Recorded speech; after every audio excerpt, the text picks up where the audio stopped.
Abalabi baffe tubaniriza ku program yaffe bifa mu bwengula. Wano tuyiga nti oyo alina ekisumulizo eky'omu bwengula ate yafuganewa ne kunsi. Oyo alina ekisumulizo eky'omu bwengula eky'omu nsi ey'omwoyo ate yafugane kuki ne kunsi. Mr. Mulindwa, last week tubadde wano nga twogera ku nsonga eza Donald Trump ne twogera ku nsonga eza Kamala Harris ebibadde mu America. Naye nga tetuna kusika katambi ako nti omwaka guno tutandika kwetegekera ki ebyokulonda tugenda mu kalulu. Ndowooza era twandyongedde okunyweza okutegeera akalulu ako kagamba ki mu nsi ey'omu bwengula oba waliwo abaali bogeddeko ku kalulu ne bituukirira nga tenuna kujjeeyo tubuuzeko Mulindwa. Abalabi baffe abaagalwa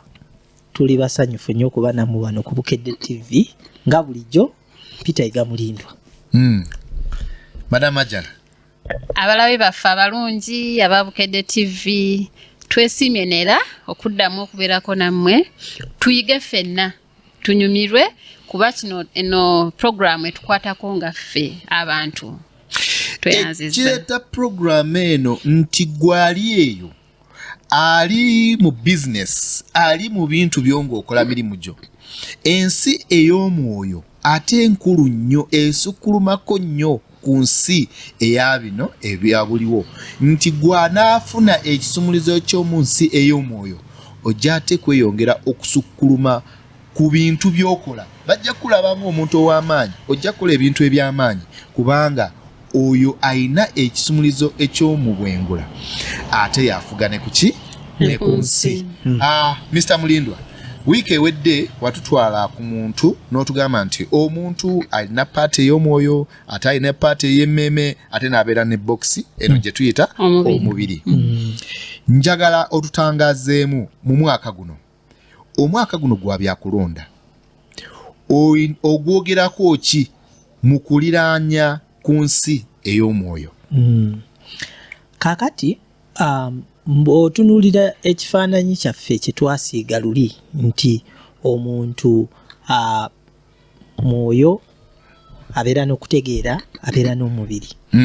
Bwe tuba bakutunuulira ku system ku season eno ey'omwaka guno season eno yakalulu. Naye njagala kutandika n'ekigambo kino nti bino byonna tubyogera naye obululu tebutwawula. Tebutwawula kuba kati ffe tujja kubyogera olondemu naawe osigale eyo nga wokola ki nga weetegereza w'osaanidde okukola ki. Kati mu ngeri yaffe egyo twayogerawo okusinziira ku kiri kye twayogera omwoyo okutegeera n'omubiri. Katonda Bayibuli egamba nti obukulembeze buvawa eri Katonda. Naye bwe buba bwakuva eri Katonda busooka kubeera registered mu mwoyo mu nsi ey'omwoyo. Kyova olaba abakulembeze baffe abasinga singa oba omuziza emabbali n'omubuuza naye lwaki olemedde ku ntebe eno eya MP oyeya Lord Mayor oba yeeyalo si chairman amaliriza kugamba nti nze neeraba nga mbutuufu ekifo kino kinzijaamu era kyange kitegeeza nti emmeeme eyo omutima gwe guba guli mu mirembe ng'ali mu kifo ekyo era okumugamba nti nova ku bwa LC3 wesimbe ku bwa LC5 bw'awulira mu mmeeme nga tekiteredde agamba bulira tekiriiyo nti bwe kiba nga tekitondeddwa mu nsi ey'omwoyo mu bwengula okukwatagana n'omuntu oyo okuva ku leve eyo okugenda ku leve endala kitegeeza nti era kijja mukaluubiriza ajja kubanga gwe basindika obusindisi era kibeera kizibu nnyo n'okuwangula akalulu ako nti erinnya lye ne bwe liba limanyiddwa mu town council mu ki bw'atuuka akalulu era osanga nga waliyo omuntu omulala ajja n'amuwangula mu by'okusaaga so omuntu yenna asuubira okwesimbawo ab'obumyufu ndooza batandise dde okutandika okunoonya zikaati osuubira okwesimbawo emmeeme yo ekugamba ekifo kulaba bw'onoonyereza ku bakulembeze abamu bajja kugamba nze Katonda yandaga nkulaba Kampala si mukono nti si mukono yandaga Kampala nti gyerina okwesimbawo naye abasinga oba Kamuli abasinga b'omubuuza Kamuli district oba municipality oba meeya kati ate awo olumu baba tebakola ki tebali shuwa awo kyetaagisiza ate okulondoola oba okunoonyereza kwabo abategedde engeri y'okulabamu eki Peter kankusala ekirimu yes madam Aja kakati tuli mu sizoni ya kwewandiisa nga Peter bw'akyogeddeko bulungi nnyo naye kati nze ntegeera ntya nti kyekino ekifo kyerina okuyimiriramu nga sikozesezza kwagala nga si kwagala naye nga njagala kukozesa ebifa mu bwengula nnyinza ntya okumanya nti kino kyekifo kyange regardless nti byonna ebisobola okubeerawo naye nga nze nina okubeera ki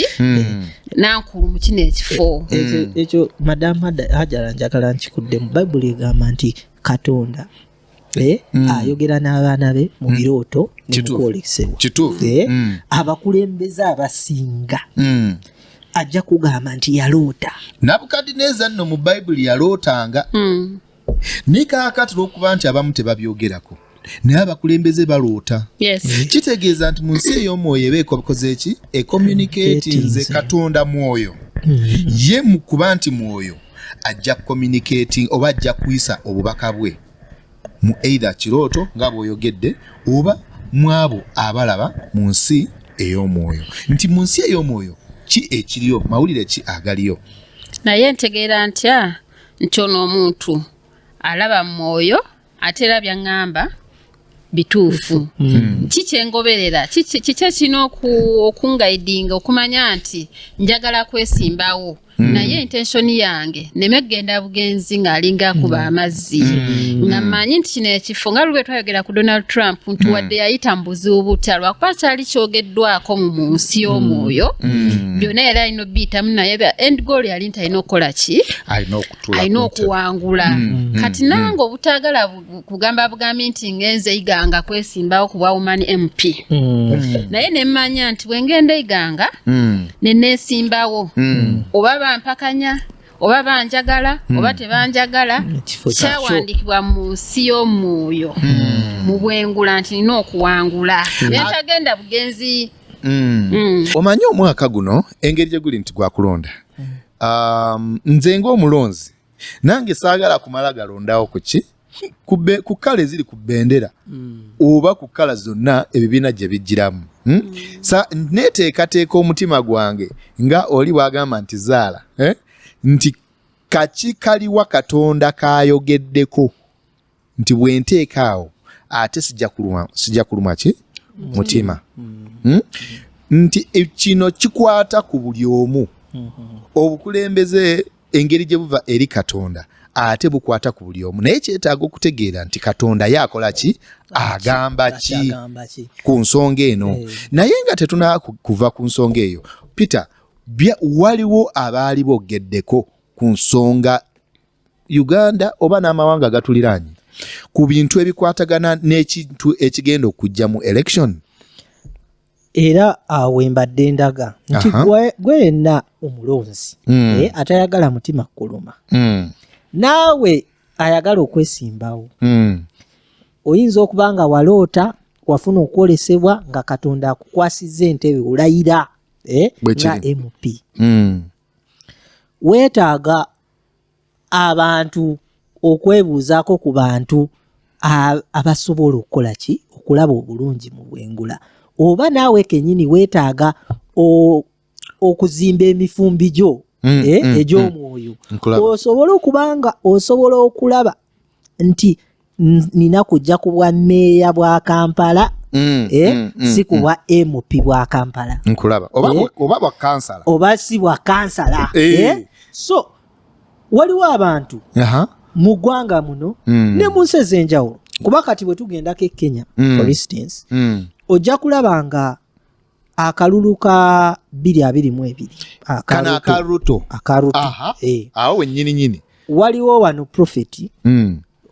luli Madam Hajara yamwogerako Prophet Elvis Mbonyi nengenda nentandika okukola ki okukebera ku bintu byayogedde kati nengwa ku katambi nga ndoza zaali lumu January 2020 omwaka nga gutandika 2020 akalulu ka Kenya kaaliyo mu Gw'omunaana 2022 naye omwaka ogwo bwe gwali gutandika 2020 n'agamba nti waliwo force oba amaanyi agajja nga mapya agagenda okutwala entebe ey'eggwanga lya Kenya nkulaba nga tewali ajja kisobola kukola kiziyiza nkulaba n'awa n'obubonero nti mujja kusooka kulaba nga waliwo enjawukana wakati w'omukulembeze yaliko n'omuntu Uhuru kiseera eyo yali Uhuru then ekirala kyeyawa n'agamba nti Prophet Elvis Mbonye n'agamba nti amaanyi ago gagenda kujja gajjewo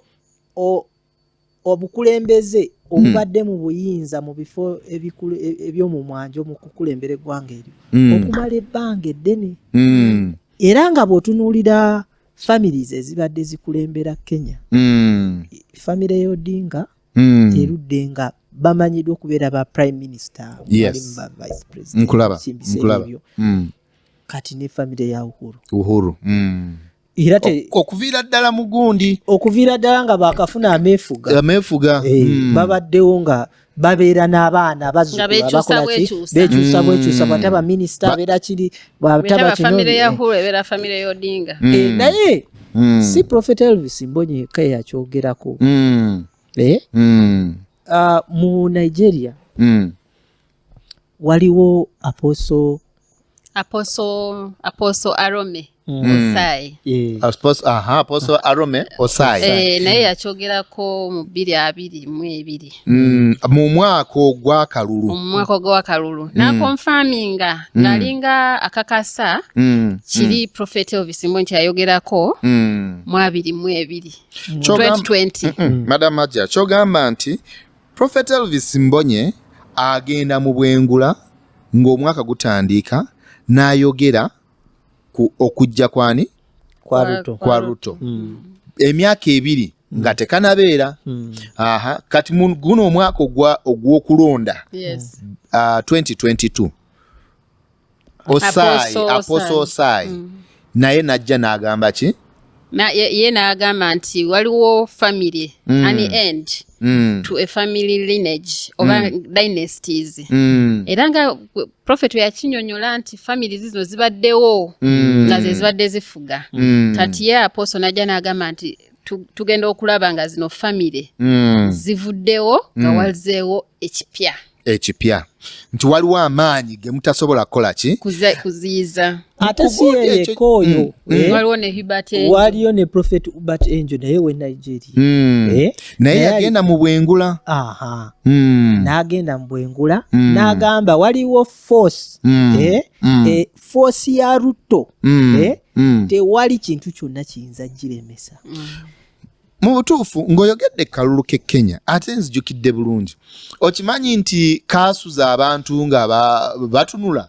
nga ka percentage kalinga zone waliwo omutimagano gwalinanga zone nga bwovaano n'ogenda walinga percentage eyo ogyodde eno ng'ate kyuse ne kabaawo bwe katyo naye ekintu ky'okulonda kwa Kenya kyekundagamu nti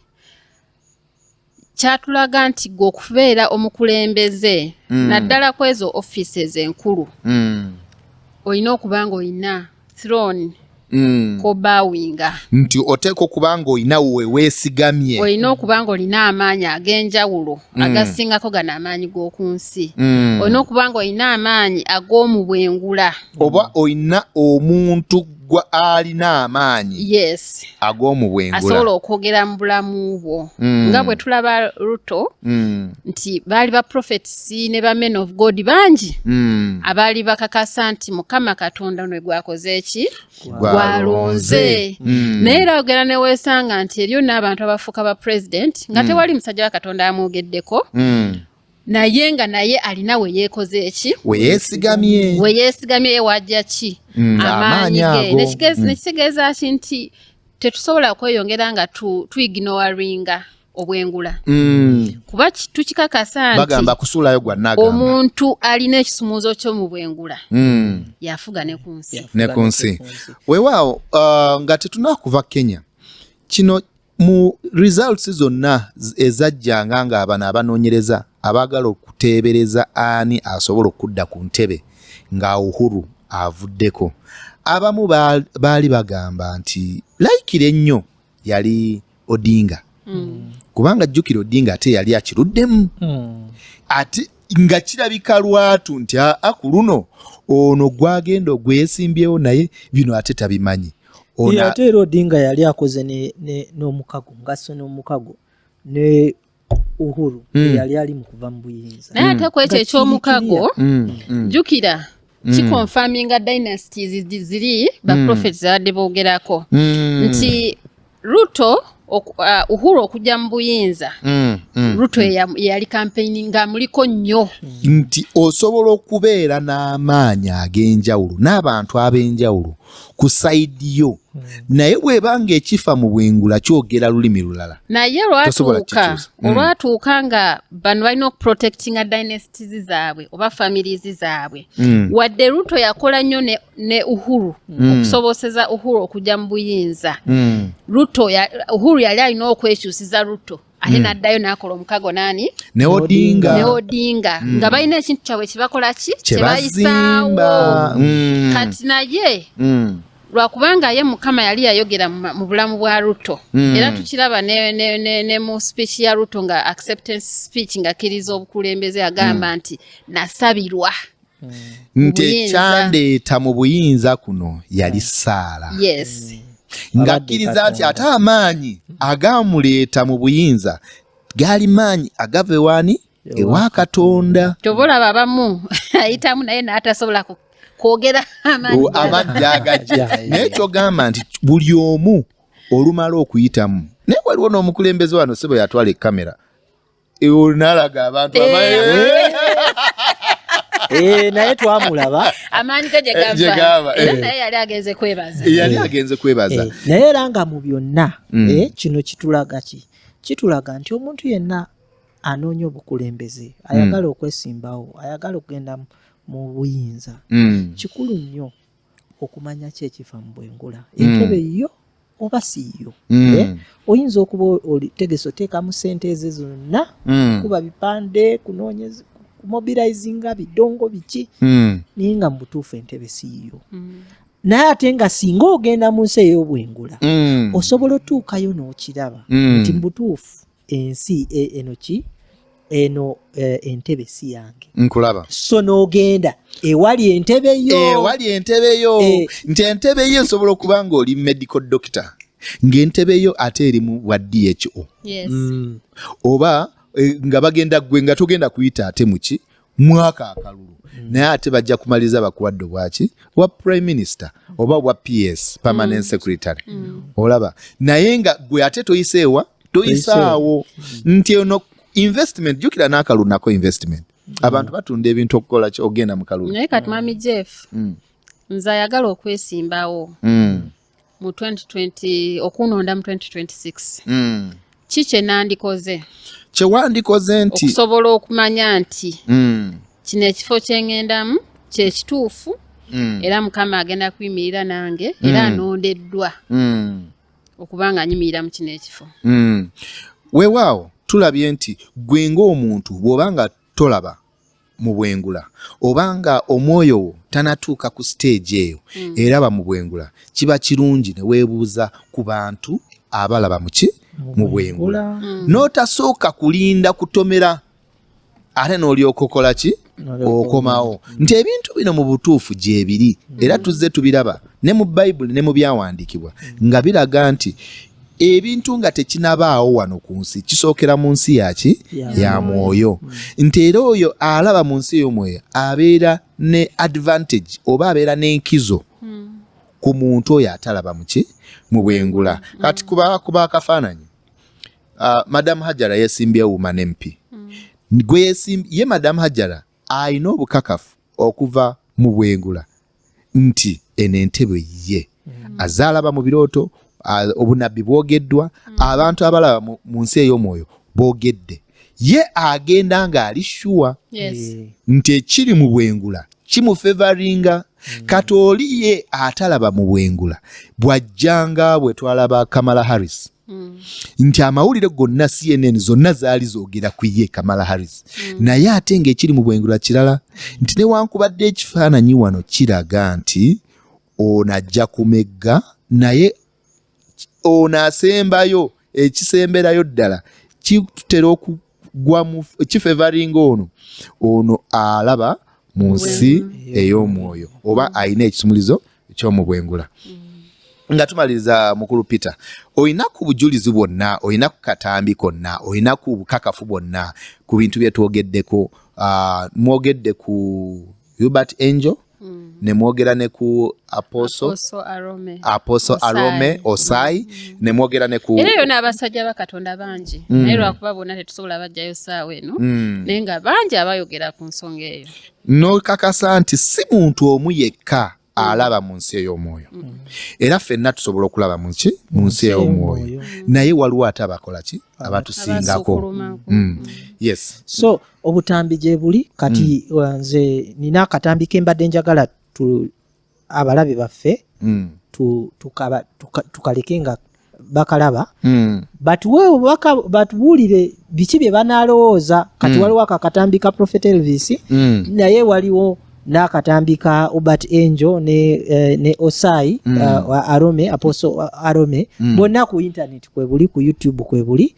katubalekere kano mutuweereza obubaka bammwe naye ate n'ekirala nti nammwe musobola otuweereza bemulabye abalala nga boogera ku ki ne twongera okuboogerako n'okulaga abantu nti nno kikulu nnyo okukula mu ki mu mwoyo okwezza bujja nga tukula mu mwoyo ne twongera okutegeera ebifa mu nsi y'obwengula ne tunyweza ekisumuluzo ekyo tusobole okufuga ku nsi. Madam Hajara omuntu agenda mu interview muwe ekifaananyi nga tetunagenda mu interview tusooke tulaba akatambi. Yes, sir. Which flag should I first deal with? Let me first do Kenya here. 7th January 2020. Kenya, the beloved of the Lord,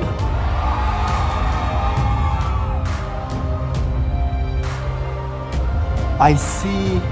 old blocks shaking and crumbling in Kenya. old blocks shaking and crumbling. And the Spirit of God says, there shall be a new face begin to spring forth, to bring new wine, and the old structures shall begin to give way to this, because there shall come a force that no man and no establishment can put out. For I do a new thing. And the Spirit of God says, these are the signs that you shall see in that nation. I shall begin to cause a division. I shall begin to cause a strife. And there shall come out news of disowning, and many leaders disowning, being disowned, disowning and being disowned. And you shall hear places that were strongholds of certain known leaders disowning, and they shall parade and they say, we disown, for us we are going this way. Now I'm telling you things that you're going to see. It's not there, it is there. Okay, mukulikeeyo nga tumaliriza akatambi mukalabye. Akatambi nno neeyongedde okaagala tukajjawa mukajjeewa. Bw'ogenda ku YouTube osaakinga oteekamu erinnya Prophet Elvis Mbonyi n'oteekamu Kenya election ojja kalaba teekamu ku YouTube byereeta. Kuliko n'abantu abalala era bw'oteekamu Kenya election ojja kulaba abantu ab'enjawulo abakyogerako, naye bano abasatu be tukulaze be balinga abakyogera clearly directly nga tebakikwese mu bintu ebyenjawulo. Waliwo abamu bagambanga waliwo ensi mu buvanjuba bwa Afrika wagenda kubeerawo bikiriki, naye bano bayogera ki n'amanya nti Kenya, nti Ruto, nti so kati abo betukuwaddeko, naye bw'ogenda ku internet n'onoonyereza era ojjasanga abalala bangi ababyogeddeko abeeyongera okukakasa nti ensi ey'omwoyo yeefuga ate ensi ey'omubiri. Mukama abampeera omukisa, tweyanziza wiiki ejja ku ssaawa y'emu, ssaawa 5:30 tujja kuba ffenna nga tweyongera okwezza bujja wano ku Bukedde mu linnya erya Yesu. Amen. Kale batulabire.